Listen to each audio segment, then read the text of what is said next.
There are some Bible stories everyone knows: David and Goliath, Moses and the Red Sea, Daniel in the lion's den. But today we're stepping into a story almost nobody talks about. A story hidden quietly between the pages. A story of pain, lost destiny, and unexpected grace. It's the story of Mephibosheth. Now before we dive deep, let's set the scene. We're in ancient Israel at a time when kings ruled the land. King Saul had once been Israel's first king, strong and mighty, but later his kingdom fell apart. His son Jonathan was a brave warrior, and also King David's closest friend. David and Jonathan were more like brothers than friends. They made a covenant, a promise, to protect each other's families no matter what the future held. But then tragedy struck. Saul died. Jonathan died. A new king arose in David. And in those days, when a new king took the throne, the family of the former king usually fled in fear, because new kings often wiped out old royal families. This is where Mephibosheth enters the story. He was Jonathan's little son, a 5-year-old prince, the grandson of King Saul, the last surviving child in Jonathan's line. But on the day news came that Saul and Jonathan were dead, panic filled the palace. People ran, soldiers rushed. Everyone feared for their lives. In the chaos, Mephibosheth's nurse scooped him up to escape. But as she ran, she fell. The little boy's legs were crushed. From that moment, he became permanently crippled, unable to walk. Once a prince, now a forgotten disabled boy hiding from society, living in fear, living in shame, and living in a place called Lodibar, a name that literally means no pasture, no growth, no future. A barren place. A place people go when they feel life has passed them by. That's our setting: a forgotten prince, a broken story, a life that seems like it will never matter again. And yet, God is quietly writing something powerful behind the scenes. Years pass, Mephibosheth grows older. His legs remain crippled, he can't run. He can't work in the fields. He depends on others for everything. He probably wakes up every day thinking, nothing great can come out of my life anymore. Meanwhile, King David is ruling Jerusalem, winning battles, strengthening the nation. But one day, a thought enters David's heart. He asks, "Is there anyone left from the house of Saul that I may show kindness to for Jonathan's sake?"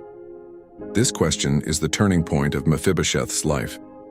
David is not looking for someone to destroy. He's looking for someone to bless.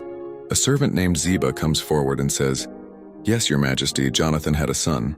He lives in Lodibar, but he is crippled in both feet." David doesn't say, "Oh, he's crippled? Then never mind." He says, "Go and bring him to me." Imagine Mephibosheth's fear when the king's soldiers show up. He might have thought, "This is it, David will kill me." Because that's what kings normally did to the old royal bloodlines.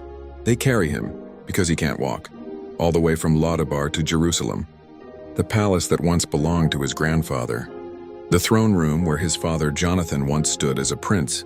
Now he enters not as royalty, but as a broken man expecting punishment. He bows low before David.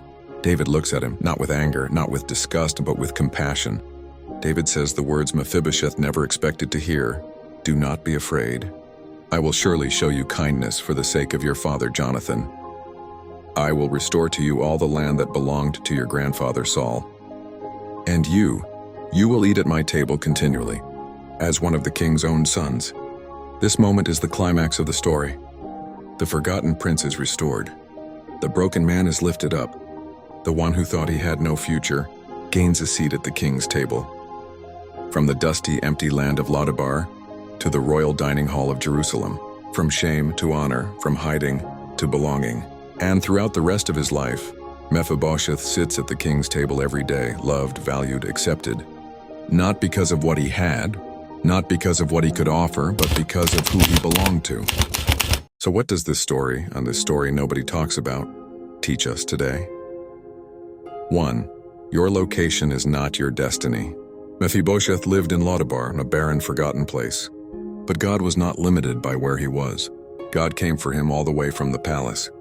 You may feel like you're in your own Lodibar, stuck, overlooked, struggling, or forgotten. But your story isn't over. 2. Your brokenness does not disqualify you. Mephibosheth was crippled, but God didn't say, "Fix yourself and then come." David didn't say, "Walk to me." Grace carried him. Whatever brokenness you carry, emotional, physical, spiritual, it doesn't remove God's love or plan for you. 3. God remembers promises even when people forget. David honored a promise he made long before. God honors his promises too, especially the ones concerning your life. You may feel forgotten, but heaven has not forgotten you. 4. Identity matters. Mephibosheth thought he was just a crippled man with no future. But David reminded him, "You are the son of Jonathan. Royal blood is in you." Some of us have accepted labels that are far smaller than who God says we are. Weak, broken, not enough, a failure, but God sees royalty inside you. Someone worth calling, worth restoring, worth celebrating. Lastly, grace gives you a seat you didn't earn. Mephibosheth didn't earn his seat at the table, he received it. In the same way, God invites us, not because of our perfection, but because of his love. So the next time someone says the Bible is old or irrelevant, tell them about Mephibosheth. Tell them about the forgotten prince. Tell them about the God who restores broken people and pulls them out of Lodibar. Tell them this: no matter how forgotten you feel, God is coming for you. No matter how broken you are, God has a seat for you.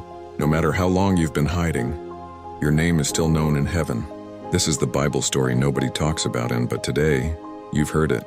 And maybe, just maybe, it's the story your heart needed.